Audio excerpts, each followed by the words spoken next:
जय हिंद दोस्तों, मैं जितेंद्र आपके अपने YouTube चैनल JIT टेक में बहुत बहुत स्वागत करता हूं। जैसा कि थंबनेल में आप लोग देख के आए होंगे कि आज की हमारी जो टॉपिक है वो है हीट एंड टेम्परेचर, मतलब ऊष्मा और तापमान। कुछ लोग अगर पहली बार साइंस पढ़ रहे होंगे तो उनको ऐसा लग रहा हो कि ऊष्मा और तापमान दोनों एक ही चीज़ हैं, तो ये गलत सोचते हैं आप लोग।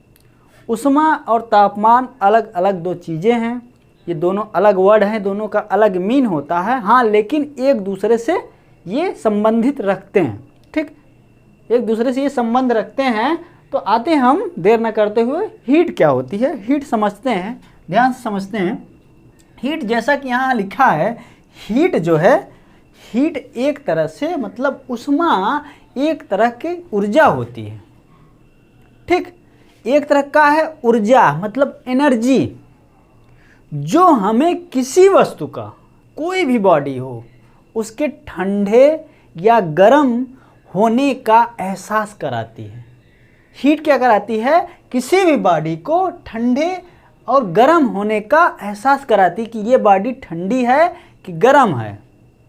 ठीक, मतलब ये हॉटनेस और कोल्डनेस की प्रॉपर्टी बताती है और ये इस तरह की एनर्जी है। ठीक, और ये एनर्जी किस कारण आती है? ध्यान दीजिए, ये एनर्जी आती है कि उस बॉडी में जो अणु हैं, क्या हैं? अणु मतलब मॉलिक्यूल्स जो हैं वो क्या करते हैं? काइनेटिक एनर्जी, गतिज ऊर्जा गति करते हैं, उनकी ऊर्जा गतिज होती है। कहेंगे ऐसा क्या है? हम लोहा देखे हैं और वो गर्म है, एकदम लाल है, और हमको कहीं गति करता हुआ नहीं दिख रहा है। जी नहीं, आप गलत देखे हैं। लोहे के अंदर के जो मॉलिक्यूल्स हैं वो अगर ऐसे चिपके हैं, पूरा लोहा ये बॉडी है, कोई भी सॉलिड बॉडी है, ठीक इस तरह की बॉडी है और इसके मॉलिक्यूल्स ऐसे हैं, तो ये क्या हैं? ये जब गर्म करेंगे तो ये एक उसी स्थान पे, अपने ही स्थान पे ये क्या करेंगे? बहुत तेज वाइब्रेट करेंगे। ये जितना गर्म होंगे उतना ज़्यादा वाइब्रेट करेंगे, तो एक दूसरे के टक्कर मारेंगे। इस टक्कर में एनर्जी पैदा होती है और ये एनर्जी गर्म मतलब हीट के रूप में दिखती है। तो जो हीट है, गैस को जैसे गर्म कर देंगे, कोई किसी बॉडी में बंद कर दें गैस और कुछ मॉलिक्यूल्स उसको हीट दें, तो उसके जो गैस के अणु होंगे वो सीधे सीधे दूर दूर, क्योंकि गैस के अणु क्या होते हैं? पूरे बर्तन में घूमने के लिए स्वतंत्र होते हैं। वो क्या करेंगे? वो पूरे बर्तन में जितनी एनर्जी देंगे उतना तेज भागेंगे। और सॉलिड में क्या होता है? वो उसी स्थान पे बंधे हुए रहते हैं और वाइब्रेट करते हैं। ठीक, तो जो हीट एनर्जी है, जो ऊष्मीय ऊर्जा है, जो ऊर्जा है ऊष्मा के रूप में, वो काइनेटिक एनर्जी के कारण आती है, मतलब गति के कारण आती है। किसके गति के कारण? अणुओं के। समझ में आया ना? बॉडी वाइब्रेट करती है। ठीक, तो इतना ही हीट में है, ये हमें गर्म और ठंडे का एहसास कराती है और ये एनर्जी अणुओं की गति के कारण आती है। और अणु कैसे गति करते हैं वो आपको बता दिए। ठीक, तो इसका मात्रक क्या होता है भाई? एनर्जी है तो मात्रक जूल होगा। ठीक, और एक मात्रक और होता है कैलोरी। ठीक, जूल होगा और कैलोरी। तो भैया कैलोरी में ज़्यादातर सारे डाटा जो होते हैं और इसी में न्यूमेरिकल्स भी होते हैं कैलोरी में। तो एक कैलोरी बराबर 4.18 जूल होता है। अभी हीट के बारे में बहुत आगे डिटेल है, पूरी डिटेल्स पढ़ाएंगे, लेकिन अभी हम हीट और टेम्परेचर का साथ साथ इंट्रो करा रहे हैं कि दोनों में अंतर क्या है, एक तरह से समझ लीजिए। ठीक, तो इसकी हम यूनिट देख लिए। यूनिट तो बहुत ईजी है, कैलोरी है और कैलोरी को जूल में बदलने के लिए 4.18 से गुणा करते हैं। ठीक, आइए टेम्परेचर क्या है अब जानते हैं। तापमान क्या है? ध्यान से समझिए। तापमान ये इसी हीट को कि कितना गर्म है कितना ठंडा है, एक स्केल लगा के हम नापते हैं। और वो स्केल जो होता है, वो नापने का जो स्केल होता है, हाँ, इसको मेजर करने का जो स्केल होता है वही टेम्परेचर होता है। इसको ये स्केल पे नाप लेंगे और वो जो वैल्यू पढ़ेंगे वो टेम्परेचर पढ़ेंगे। जैसे हमको फीवर होता है, तो फीवर होता है तो हमारा डॉक्टर जब लगाता है हमारे यहाँ लगाता है, मुंह में लगाता है, तो उसमें क्या होता है? वो थर्मामीटर लिया रहता है। थर्मामीटर मेनली यूज हम लोग देखे हैं, यंत्र तो कई होते हैं, वो सारे हम पढ़ेंगे। तो हम मेनली क्या देखें? थर्मामीटर, जो इस तरह सा होता है, ऐसे होता है एक ग्लास का, ठीक। अब तो डिजिटल आने लगे हैं, मुंह में लगाओ वो रीड करके डायरेक्ट बता दे, और इसमें ढेर सारी रीडिंग बनी होती है, ठीक। ये वाला नॉब जो होता है हमारे मुंह में डाल देते हैं या यहाँ बाह के नीचे दबा देते हैं, तो ये टेम्परेचर रीड करता है, और इसमें लेड भरा होता है जो फैलता है, और जहाँ तक फैलता है वहाँ नाप लेते हैं। तो थर्मामीटर में हम नापते हैं और बताते हैं कि 98 डिग्री है, 98 से ऊपर गया 100 डिग्री बुखार, 105 डिग्री है। तो डिग्री क्या, फ़ारेनहाइट, सेल्सियस नहीं होता है। 120 डिग्री सेल्सियस, 105 डिग्री सेल्सियस हो जाएगा हमारे बॉडी का टेम्परेचर, तो हम बॉयल हो जाएंगे, जैसे पानी बॉयल होता है। आप लोग पढ़े होंगे कि 100 डिग्री पानी बॉयल होता है, 100 डिग्री सेल्सियस पे बॉयल होता है। अब बुखार 100 डिग्री होने का मतलब 100 डिग्री फ़ारेनहाइट फीवर है। तो कई तरह की स्केल होता है, उस स्केल को नापना जो मेजर करता है डिग्री ऑफ हॉटनेस कोल्डनेस की, ये हमारी बॉडी कितना गर्म है कितनी ठंडी है, ये पानी लिक्विड गैस कोई भी मॉलिक्यूल कितना गर्म है ठंडा है, वो नापने का ही एक तरह से मेजरमेंट करने का ही जो तरीका होता है वही टेम्परेचर होता है, ठीक। तो ये क्या करता है, degree of hotness and coldness ही होता है क्या, टेम्परेचर, ठीक। इतना समझ गए। तो टेम्परेचर नापने के लिए कई जगहों से कई स्केलिंग हुई, मेरी बात समझ रहे हैं। जैसे हम इंडिया में थे तो हमारे यहाँ डिग्री सेल्सियस में लोग नापने लगे, एक चीज़ बना दी, एक कोई भी यंत्र बनाए जिससे वो टेम्परेचर नापे और बना दिए, कहें कि डिग्री सेल्सियस में। दूसरी जगह वही यंत्र बनाए और उससे नापे तो उसको हम फ़ारेनहाइट में कर दी। तो वो कितने, जितने आपके आने की संभावना है एग्जाम में, वो सारे हमने लिख दिए। तो जो टेम्परेचर नापने की स्केल बनाया गया, तो एक जगह था, एक स्केल बनाया गया था, क्या बनाया गया था, सेल्सियस स्केल, ठीक। जो सेल्सियस में नापते हैं, तो इसमें जो स्केल बनाई गई उसका मिनिमम जो पॉइंट रखा गया वो क्या रखा गया, 0 डिग्री सेल्सियस। जैसे सेल्सियस स्केल है तो मिनिमम 0 लिखा रहेगा और यहाँ मैक्सिमम 100 डिग्री सेल्सियस। केल्विन में यही मिनिमम में 273 लिखा रहेगा और मैक्सिमम में 373। और फ़ारेनहाइट में जब नापेंगे तो 32 लिखा रहेगा, जिसमें हम बुखार उखार नापते हैं, मिनिमम और मैक्सिमम 212। ये स्केल में स्केलिंग की गई, किस तरह की गई वो आगे हम समझा रहे हैं कि काहे ऐसा की लिखा गया। र्यूमर में जब नापेंगे तो 0 डिग्री सेल्सियस और 80 डिग्री सेल्सियस मैक्सिमम, मिनिमम ये है, ये मैक्सिमम, ये भी सारा मिनिमम का है इधर वाला, और इधर वाला मैक्सिमम का है। पीछे होके आप स्क्रीनशॉट साफ साफ ले सकते हैं। तो ये इतने सारे स्केल की खोज की गई जितना हमारे साइंस में पढ़ना है, इससे ज़्यादा स्केल नहीं पूछा जाएगा। ये यहाँ तक मैक्सिमम पूछा जाता है, र्यूमर तक, और र्यूमर तक भी कहीं कहीं नहीं आता, बहुत रेयर केस में आता है। ये सारे 3 आते हैं, सेल्सियस, केल्विन और फ़ारेनहाइट। इसमें रिलेशन भी आता है। तो आगे हम इसी में देखते हैं कि जब रिलेशन आता है तो हम रिलेशन ही देख लेते हैं कि रिलेशन बिटवीन, B/W का मतलब बिटवीन है, शॉर्ट में लिखे हैं, between temperature scale and, sorry, temperature जो स्केल होते हैं उनके बीच में रिलेशन हम बता रहे हैं, ठीक। तो उसका एक कहीं कहीं आप क्या कहीं किसी भी बुक में देखेंगे, एक ऐसे ब्लॉक बनाएगा और क्या करेगा, सारा रिलेशन एक साथ लिख देता है। ध्यान से समझिए, ठीक। थोड़ा 5 मिनट एक्स्ट्रा लगेगा, लेकिन आप आज समझ जाएंगे, सीख जाएंगे कि ये कैसे लिखा जाता है, ठीक। ये बात ध्यान रखने वाली है कि ये कैसे लिखा जाता है, ठीक। तो ये आया कहाँ से, हाँ, तो हमने बताया कि जब ये स्केलिंग हुई, ये रिलेशन बनाया गया, तो ये कैसे बनाया गया, ध्यान से समझिए। तो ये सारे लोग जब खोज किए थे कि भैया ये सेल्सियस स्केल है, केल्विन स्केल है, फ़ारेनहाइट स्केल है, र्यूमर, तो कहा गया कि इसमें संबंध कैसे स्थापित किया जाए। तो सबसे अच्छा तरीका था सेल्सियस स्केल को उन्होंने स्टैंडर्ड मान के पानी लिया, ठीक, क्योंकि सेल्सियस स्केल जो है पानी के स्टैंडर्ड मान के ही उसका 0 ले गया। तो पानी, शुद्ध पानी लिया गया और शुद्ध पानी को पहले जमाया गया। जब उन्होंने पानी को ठंडा किया फ्रिज में, ऐसे ठंडा नहीं होता, फ्रिज में ठंडा किया, तो वो टेम्परेचर नाप रहे थे सेल्सियस स्केल से, और नापते हुए गए, और जब वो ठंडा होना शुरू हुआ, जैसे ही ठंडा होना शुरू हुआ वैसे उन्होंने उसको नोट करके बता दिया कि ये सेल्सियस पे 0 रहेगा। जैसे ही पहला ही पानी का कण की सॉलिड बनना शुरू हुआ, बर्फ बनना शुरू हुआ, सॉरी, पानी क्या हुआ, बर्फ बनना जैसे ही शुरू हुआ उसको नोट डाउन कर दिए कि ये 0 स्केल रहेगा। मतलब पानी का हिमांक जो है उसको 0 डिग्री सेल्सियस मान लिया गया। तो जब केल्विन स्केल लाए, जब केल्विन साहब ने अपनी स्केल लगाई या केल्विन का स्केल लगाया गया, तो उसमें उन्होंने जब उस टेम्परेचर में जिसमें 0 डिग्री सेल्सियस था उस पे उस स्केल को लगाया, तो ये इन्होंने पाया कि उस 0 डिग्री सेल्सियस पे ये 273 रीडिंग बता रहा है। केल्विन की रीडिंग कितनी बता रही, 273 रीडिंग बता रही। फिर क्या किया, फ़ारेनहाइट वाला स्केल लाया गया, फिर उस पानी के हिमांक मतलब 0 डिग्री सेल्सियस पानी पे उसको डुबाया गया, तो उसमें क्या रीडिंग बता रही थी, 32 डिग्री फ़ारेनहाइट बता रही थी। कितना बता रही थी, 32 डिग्री फ़ारेनहाइट।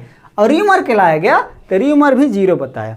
और इधर ये क्या है, रैंकिन जो है इसका 492, ठीक, इसकी रीडिंग कितनी बताई, उसको डुबाया गया, इसमें उस पॉइंट पे रखा गया कि अब बर्फ़ बनना चालू हो गया है, हिमांक पॉइंट आ गया है, किसका, जल का ही शुद्ध जल रहेगा, प्योर, ये नहीं जो हमारे यहाँ नदी नाले तालाब में मिलता है, ऐसा नहीं, प्योर जल, डिस्टिल्ड वाटर, ठीक। तो उसमें इन्होंने 492 पाया है।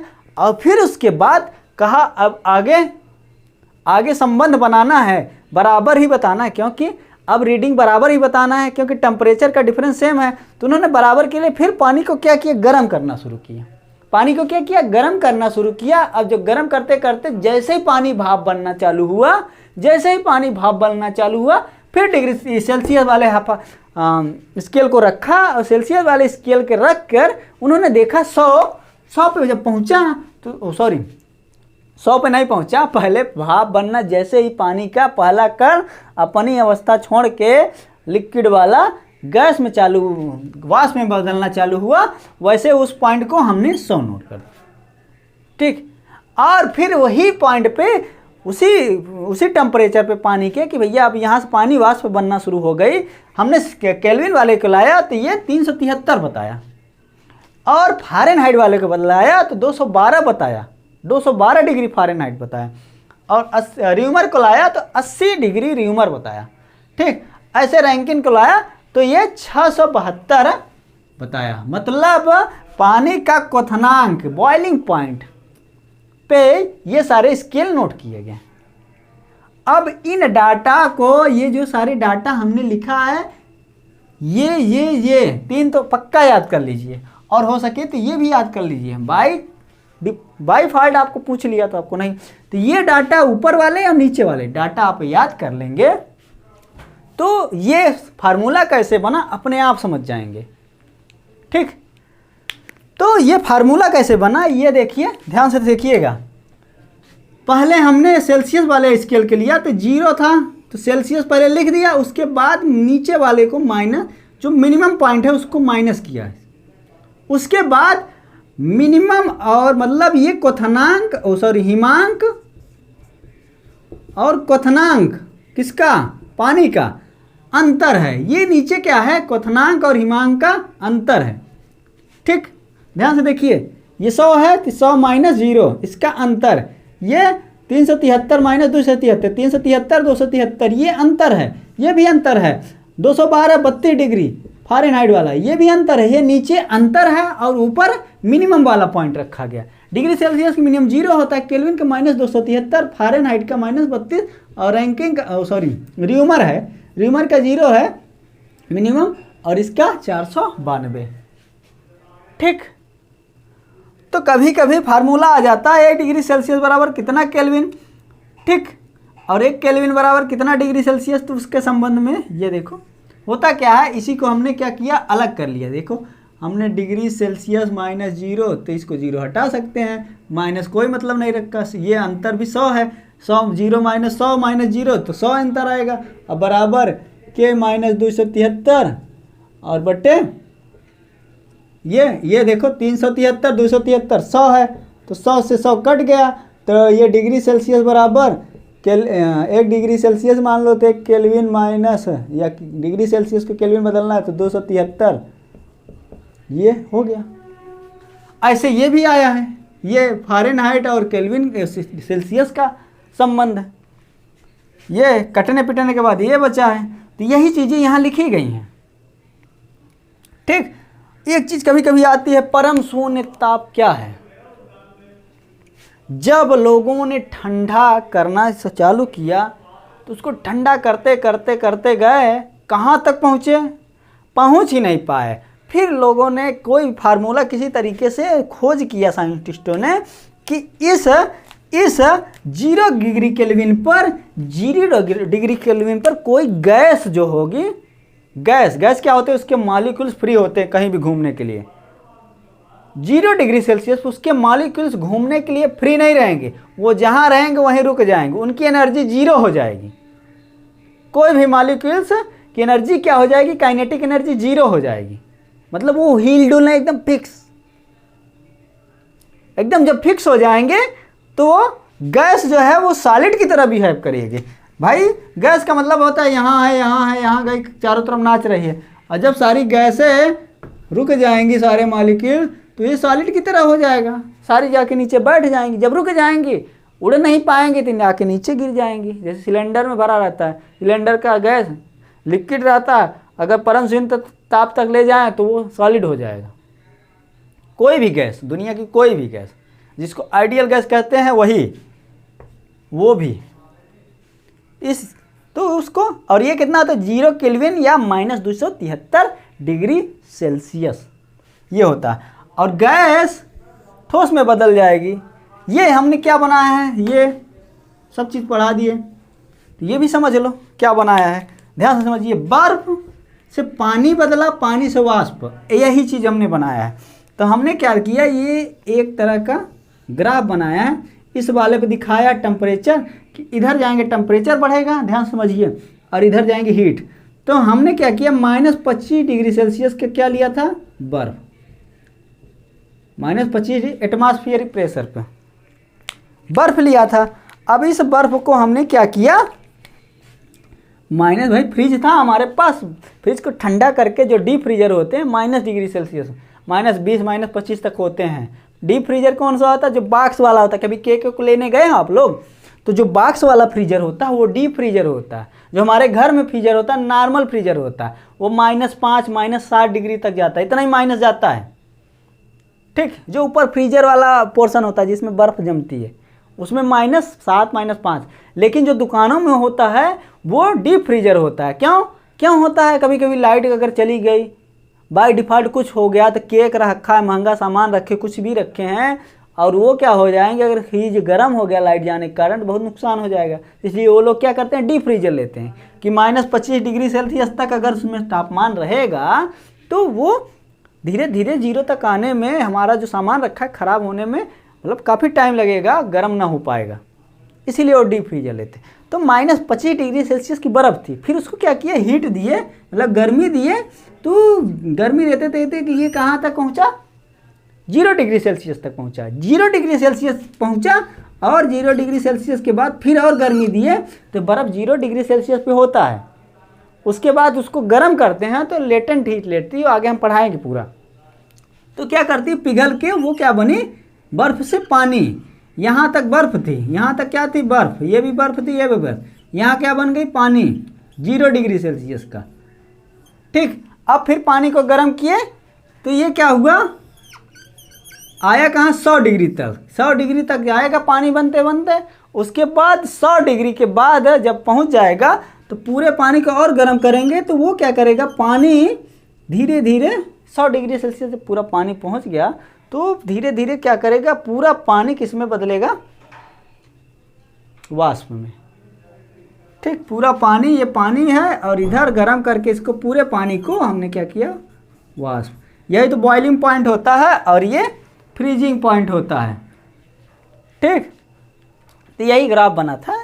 ये आगे आप इंजीनियरिंग पढ़ेंगे, तो इतना हमको जनरल साइंस में इतना हमको स्केल समझाना था, और हीट और टेम्परेचर में डिफरेंस समझाना था। आई होप आप लोगों को समझ आ गया होगा, और नहीं समझ में आएगा पीछे जाके फिर से देखिए। इतनी स्टैंडर्ड वीडियो कोई नहीं डालता, मैं रियलिटी बता रहा हूँ, क्योंकि ये साइंस नहीं इंजीनियरिंग पोर्शन से निकाल के चीज़ें बताई गई हैं, और ये आपको बहुत बेसिक हैं, बहुत समझ में आ जाएंगी। तो वीडियो अच्छा लगा हो तो प्लीज़ चैनल को सब्सक्राइब कर लीजिए, और मित्रों को शेयर करिए, और हमें मोटिवेट करिए। जय हिंद।